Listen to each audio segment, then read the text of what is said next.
Let's move to our last thing this week. And I wanted to make sure we get a chance to cover this a little bit because I've got you both here, and you both do fantastic advocacy work with the autism community, with the disability community. And there were a couple stories this week that, touch on that. So first of all, we saw, and Tabitha mentioned this earlier, that MedWise is being kicked off as a state Medicaid provider, leaving us with only a few. Also, the big story, I think, in this lane this week is that a governor's group recommended a usage cap for applied behavioral therapy. And Jennifer, I'm going to let you kind of cook on this one, if you will, because that is your lane specifically. And then the other thing I wanted to talk about, if we get a chance, was in the government shutdown, another little piece of language that got slipped into the agreement to open things back up was a ban on Delta 8 THC and other hemp-derived THC products. I know the Kentucky Senator Rand Paul made a big stink about this one. The Kentucky guys are, man, him and Massey, the Kentucky libertarian types, are a confusing bunch. Half the time they're really good, and half the time you just want to run your head into the wall with these guys. I know. But this is a big industry in Kentucky, and there's folks in Indiana doing this as well. But I know that there have been studies that shown that CBD, especially, and maybe some like low dose THC, are very helpful for folks with certain spectrum disorders. And you can correct me on that if I'm well, wrong. No, that's true. Sorry. What I was going to say, you're going to lead on the marijuana. If we may, no, I'm going to let you talk about this ABA usage cap for a little bit. And actually, if the two of you want to go for a couple minutes, I'm going to take myself off the screen and step away for a moment. If you would like, if you would kindly carry this thing for me for a moment. Oh, great. Okay. Well, so I am a board certified behavior analyst, so I was excited to come on and talk about ABA. I actually am one of the people that had written a lengthy letter to the work group with some of my suggestions. There are some of them in here, not that they necessarily came from me, but I think the first thing I just really want to point out about applied behavior analysis is that it is individualized to the person receiving the services. It is not like, oh, you get these vaccines or you do this thing. It is very much individualized for each person. And when they have plans and they are looking for change and growth, that is compared against themselves, not other people. So to come and say, that this group of people may only need this many hours is just shows how much they don't understand about applied behavior analysis, which doesn't surprise me because when I first looked at the people that were serving in this work group, there's only one person that is a BCBA, I believe, and that person is actually, I think, also a psychologist. So they're not even, I don't think, practicing ABA. I don't even think that there were people that, and I could be wrong, but that owned or managed applied behavior analysis, ABA schools. So this to me is very much about money, which we already, knew that. But, this is a 21 member work group, and it definitely was not representative of the people that work in the field, the people that do the job, the people that oversee them, the parents. I don't, there may have been one or two parents on here, but I have worked with disabilities services in the state of Indiana for 25 years. Never do they really include the people that do the work. So those are just a couple of starting things. I have a lot more to say about that, but I want Tabitha to jump in here and kind of talk about, you have 3 children. So I'm wondering, sorry, there's a bug. I understand. Yeah, so I have 3 little kids. My oldest is going to be 6 soon, and the twins just turned 4. But I've just seen exponential progress in my children. Good. And, my older one, he was initially diagnosed with a speech delay, then global developmental delay, which then a little bit later on led to autism spectrum disorder. And then recently he just got diagnosed with ADHD. And so, people in the community know that there are also a lot of comorbidities that come along with autism.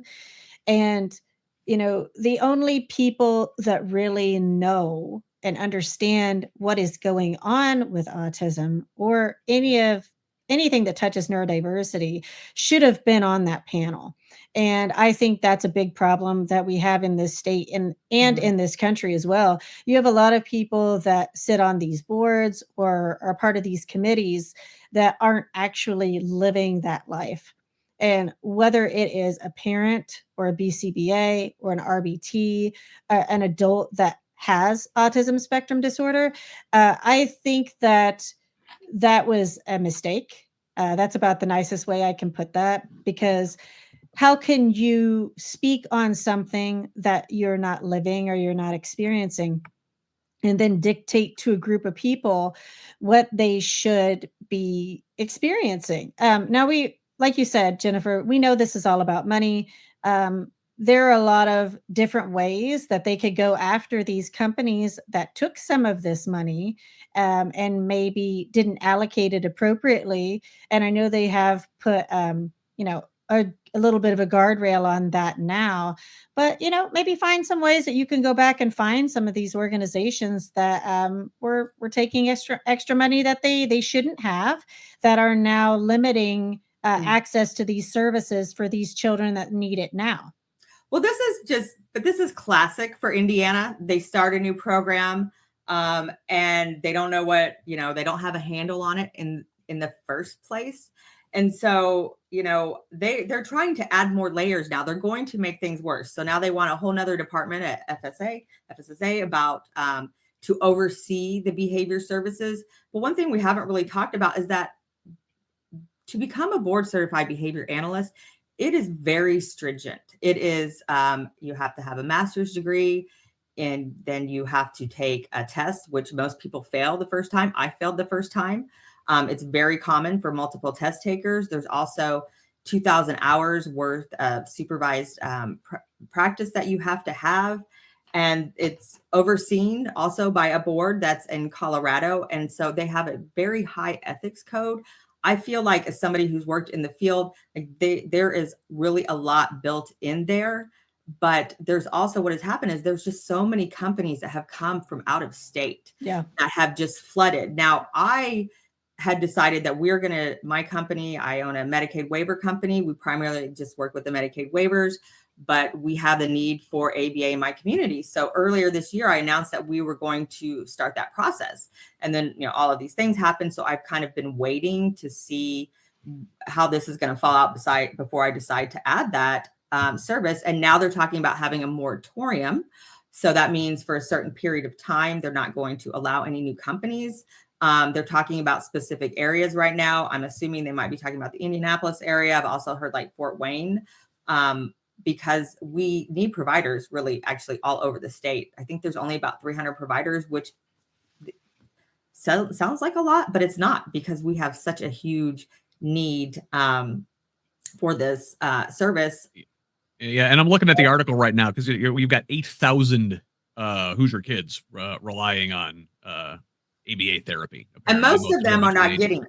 Yeah. There's like a huge wait list for this. And then there's also the problem, which is something they're trying to address in this, is that when you have multiple insurance companies covering people and they're paying different rates, then a lot of times, a provider, if you got a wait list, even though they say they're not doing this, you're going to take the company that's paying $25 more an hour than the company that's not. So they are trying to, one of the proposed things in here is that they're will put pressure on other insurance companies to have similar rates as Medicaid does. And then on top of that, one thing I discovered as I was kind of starting the process to become a provider is that there are a lot of companies, like I said, there's a lot that have flooded in here, but there's a lot that aren't even here. They're not here. Yeah. Nobody is here. They're in California somewhere. And I had started a process with a company called Tilly that I could be a contractor and then have contractors underneath me. And I did my research on that company, but then as I started to do the training, the videos were like, oh, these are really shitty videos for a BCP, for an ABA company. And it was like in British. So then I started doing more digging. This company was actually a different company before that.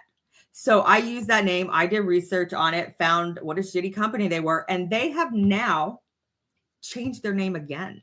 So there is a lot of stuff going on. So, we do need some monitoring in the state. I don't think that we need a whole nother department because they're just going to do more of what they're doing now, which is making decisions about services that they don't have real experience, lived experience in. And that's what Tabitha brought up. And this is a thing that I think that we're going to hear more and more about, not just related to services for people, but in politics. Myself, I am a late diagnosed autistic person. I learned that running for state representative a year ago.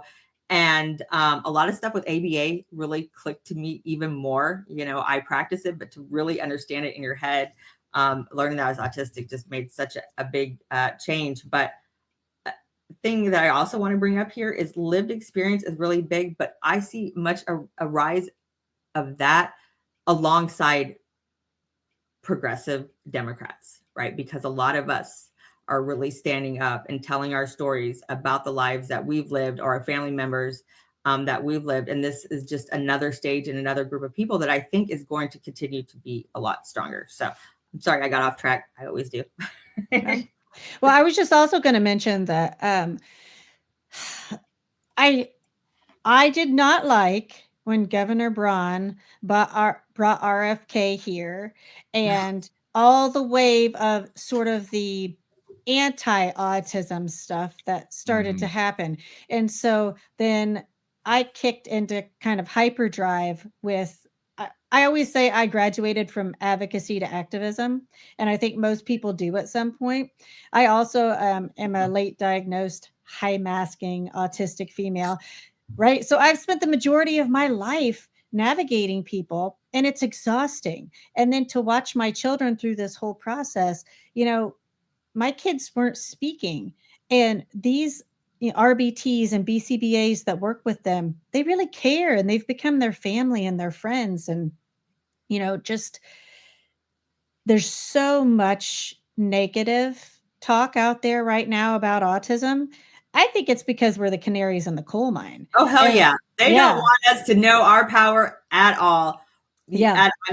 Yeah. And so that works to their disadvantage, right? Because if you have a bunch of adults starting to step forward, even if they are late diagnosed, even if they don't know a lot of other adults with autism, like the need to find like-minded individuals and all the spidey senses that are going off in people like that right now that are connecting and saying, listen, like this is like a war on autism. And we can't just do this for ourselves. Like we have to do this for future generations. And I'm often thinking to myself, what kind of life are my children going to have when I'm gone? And so for me right now, I feel like I don't have a choice but to be an advocate and an activist. And I don't care if I'm going up against Braun or, JD Vance or Trump or any of the rest of them. Like if they're going to come after my family's services, other kids like them that need these services, like it's a no-brainer for me. And it's also one of the strengths of being autistic, right? Is having no problem not seeing that those systems, like being able to just go and speak your truth. Some of us could do that kind of well before we unmask, but like unmasking just takes a lot, off of that. So autism is a big thing in this state. I have spoken to many legislators about it. I spoke with Rod Gray over the summer out in Mooresville about my theory about Morgan County, Scott County, the very high recovery there in those communities. I think a lot of it is tied to undiagnosed autism, and it's generational. It's also genetic, which is it's in your DNA. That's the one thing people don't seem to get a lot of. Like if there's one person in your family on the spectrum, there's a lot more. So, I do think that there are a lot of people, regardless of what party they are, that are becoming more and more aware of autism and how it affects our community and how it may affect even their families. Because I have a lot of conversations with people all over the place, as I'm sure that you do too, Tabitha. Yeah. Well, this is a cross-party issue. This is an American issue. This is a global issue. This isn't something that's going away. And so, not to mention that, this is like a war on accessibility, disability, autism, whatever. Like, we're all in the same camp at this point. It doesn't really matter if you're in a wheelchair, if you have a prosthetic leg, if you have autism. Like, they're going to come for everybody at some point. Oh yeah. Yeah, and just, you know what, just have it listening to you both right now kind of reminds me, you drew a line, and I'm going to compare this to what we talked about with that pyramid just a little bit ago. So I think of Greta Thunberg and how she talks about her autism as a kind of superpower, right? Mhm. And the way you both talk about discovering late in life, the way that diagnosis kind of shifted your thinking, and it's like, oh man, I was dealing with this the whole time, and and you realize that, you know, if you had the tools the whole time, what your power could be. And you know, these folks in charge who don't want a whole army of Gretas to Or understand their power. M MT. I think there's quite a few women out there. You know, we were talking earlier about some of these Republicans that have flipped. My experience, like just like you're talking about, as an autistic person, and realizing that, and then realizing, shit, what have I been doing? Like, I have been fooled by these people. That is something that happens with a lot of autistic people. You know, I fired 2 people in my company. Because I knew the whole time things that were going on, but I just couldn't, you know, figure it out. Once I learned I was autistic, I did. A lot of people make major changes in their life, whether it's with a partner, a best friend, or a political party. It is very much a thing that when you realize. And speaking of political party, I think it's important to toss this out there right now. There are politicians in Indiana that currently hold office that have children on the spectrum. And I am fascinated and disgusted by the fact that they have not stepped forward in any significant way and said, listen, you know what? I may be a Republican, but this is my kid. This is my family. Like, this is the future of my child. The fact that some of these people haven't broken party for the sake of their own children at this point should make people wonder about their competency moving forward. Absolutely, 100%. You know, it's that old us and them thing, right? Oh well, you know, it's okay. We're the deserving ones. You know, that those other people don't deserve these. Or they just think that they can yeah, pay for services, so they shouldn't be worried about those brown kids over there that aren't going to get services. exactly. It's disappointing. Listen, we've run long, and I appreciate both of you sticking around, and that we had a chance to have this conversation, and I look forward to hearing more from both of you about this, because you know, neurodiversity touches kind of all aspects of our society, and in ways that we're really just beginning to discover, I think, over the last several years. And you know, I can't wait to have more conversations like this with the both of you. Before we get going, I do want to give each of you a chance to you know, pitch what you got to pitch, or tell folks where they can find you online. Jennifer. Well, my name is Jennifer David. I'm running for state representative for District 66, and you can find me most of the time on Facebook. I also just Jen David for Hoosiers, or Jennifer David for Hoosiers, and then my website is Jen David for Hoosiers, JENNDAVID 4 Hoosiers.com. Very good. And Tabitha, where can the good folks find you? Well, I'm currently working on the website, but it is staringdownthestorm.com, and you can basically find me anywhere, Tabitha Zeigler or Staring Down the Storm Autism Advocacy in America. We're on YouTube, Apple Podcasts, and Spotify. Fantastic. And me, I am at HoosLeft on all of the social medias, on Blue Sky, Threads, and Instagram. It's at whosleft.us. That is the website to subscribe over there, and really appreciate a paid subscription if you can. So on behalf of my guests today, Jennifer David, Tabitha Zeigler, and D. Owens, who is since departed, onto her meeting this afternoon, I will bid you all adieu, and we will see you next week. But until that time, love each other, Indiana.